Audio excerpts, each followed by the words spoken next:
You reckon?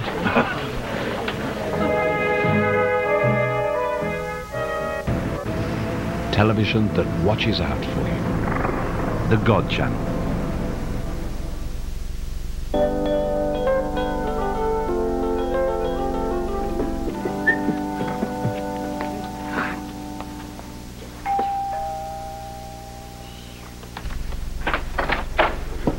Oh, no, you don't, Peter Davidson. Besides, you're too late. I was here earlier. Oh, it's so great to be home. Dirty laundry and all. Good to see you. I'm so worried about you. Ah, she's fine now.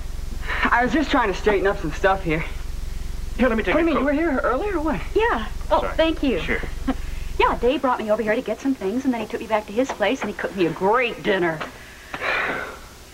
Well, since everybody is so happy to see me safe, the least you could do is acknowledge each other.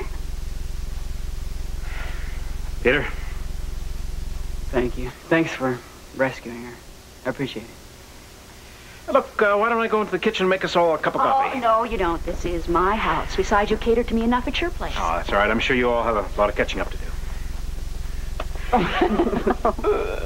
Oh. Peter, Yeah. look. Whether you admit it or not, one of these days, the relationship is going to get better between the two of you. Maybe.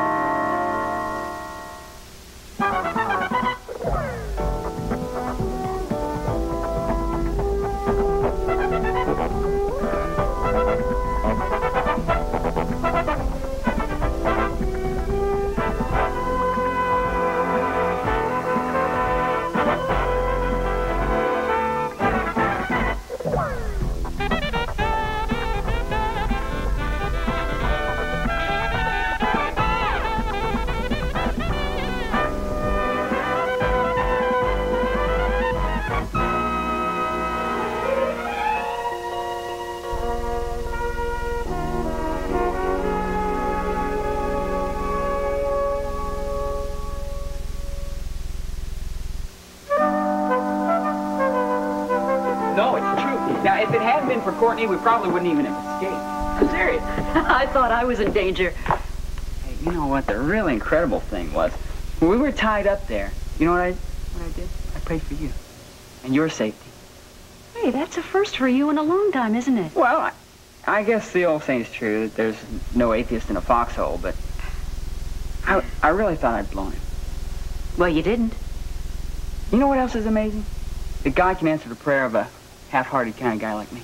Well, I guess he just still wants to keep me around for a little while. Oh, sure he does.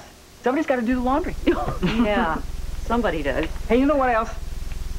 Even though Courtney's married, it's like nothing's changed between us. But she is married, Peter.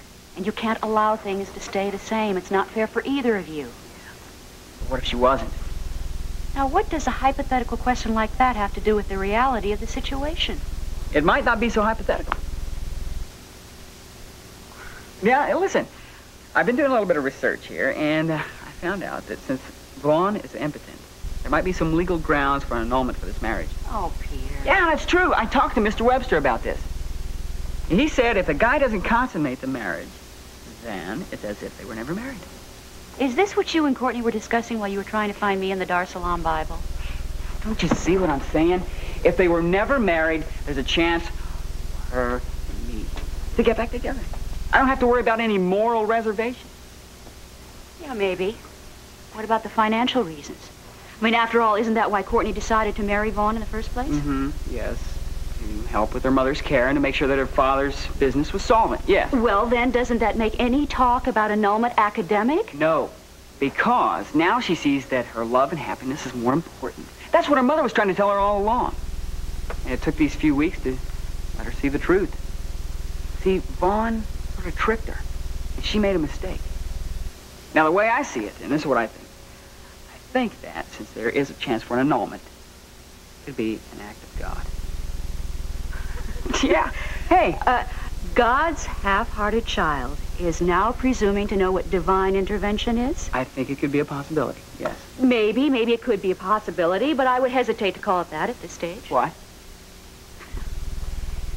Because God doesn't take vows as lightly as people do.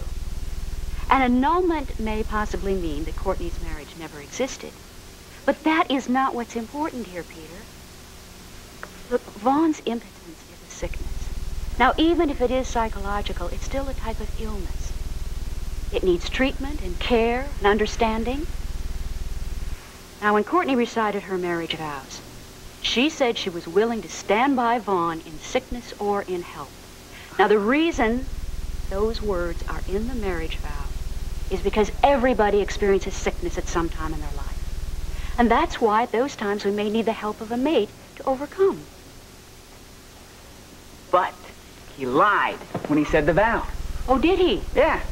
Yeah, he knew he was impotent before they got married. He was covering his own inadequacies. But that doesn't mean he didn't mean every word he said when he took those vows. Peter, look, you said an annulment might be divinely provided. But have you ever thought that maybe Courtney might be divinely provided to help Vaughn work through this illness? No, come on. Look, I'm not saying that's God's provision. I'm just asking you to consider it. Okay? I'll get it.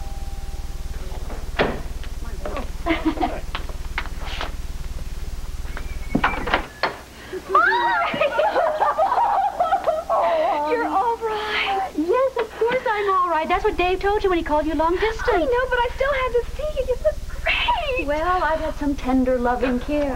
Very good, Terry. Oh, Ben, thank you. Now, look, why didn't you two take my advice and just stay there and enjoy yourselves? Well, those were my thoughts exactly. No, because you are much more important than any vacation. And I want you to tell me from the beginning, first-hand account of everything that happened. Hey, it'd be a drag to cut short a vacation, huh? Well, you can't really cut short what you never started.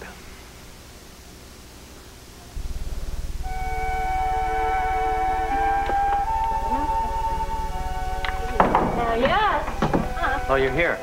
Hi, what are you doing good. here? Listen, I tried to call you a couple of times. Nobody answered the phone. Was there... Well, I know. I've been out location hunting almost all afternoon. And look, I'm hurrying as fast as I can. I'm rushing around trying to get home so I can get ready for our big date. Well, that's why I came. We're not going to be able to have a big date today. Tonight. No big date, huh? Listen, let me explain to you. Jean called me from the Chronicle. It appears that the Salaam Bible is now in the possession of a Reverend Guthrie. Ion's pastor, that? Yeah, that's the same guy. Ion's involved in this, too, as a matter of fact. She had a van that she was using for the church to collect contributions, and somebody put the Salaam Bible in the back of her van.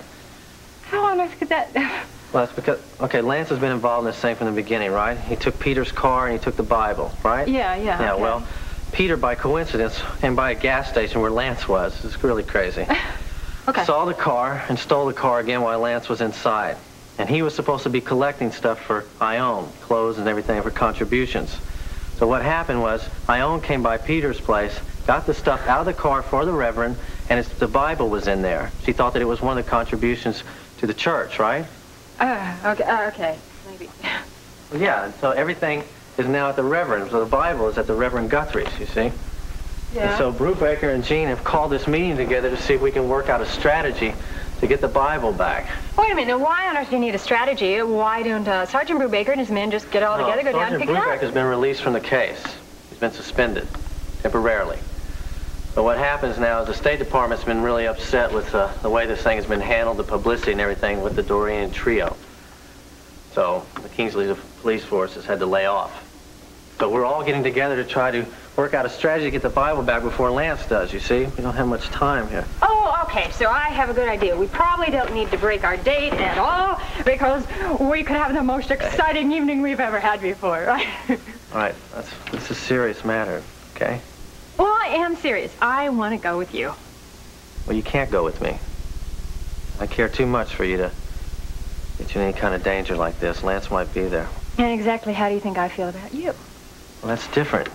That's something different. You understand? I mean, I have a certain responsibility to this Bible. Wait a minute. It's not different at all because you and I both know that Lance would be just as willing to kill me as you. And so if you don't want me to go, then I don't want you to go. Listen to me, Mary. I have to go. Okay, then I have to go too. You're not being very reasonable with me.